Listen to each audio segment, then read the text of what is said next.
sometimes in the modern gospel, we overemphasize the grace and we underemphasize the truth. Yeah. And so we are far too willing to say, hey, Jesus loves everybody, but we don't get to the second part of the conversation that says Jesus doesn't want you to live in sin. So this is, in John 8, it's best embodied, right? Almost every Christian in this audience will be able to tell you the first part of this, which is a bunch of Sadducees and Pharisees who are standing around with rocks, and they're about to stone the prostitute woman. And Jesus comes up and says, let the first among you without sin cast the first stone. And everyone starts dropping the rocks. But what comes next shows that Christ is not just grace-focused, he's simultaneously truth-focused. He goes up to the woman who had a career in selling herself for sex and said, sin no more.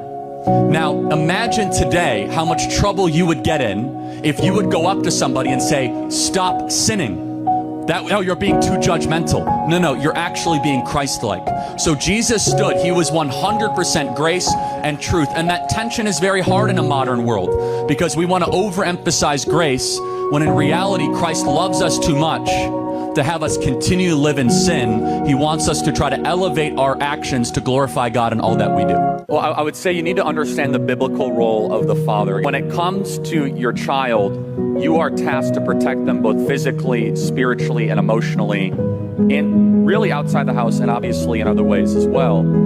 Quality time is everything. You're not above any of the duties or the tasks or the roles. And it comes with a lot of responsibilities. And so, again, I speak very directly to young men. Erica's the, young woman outreach part of this. But young men need to be talked this way, actually. Because they say, oh, I want to be a dad. Like, really? Are you earning enough money?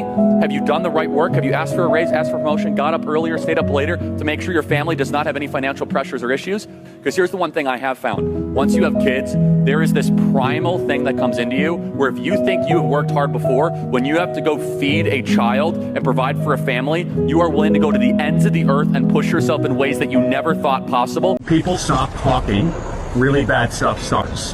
When marriages stop talking, divorce happens. When civilizations stop talking, civil war ensues. When you stop having a human connection with someone you disagree with, it becomes a lot easier to want to commit violence against that group. What we as a culture have to get back to is being able to have reasonable disagreement where violence is not an option.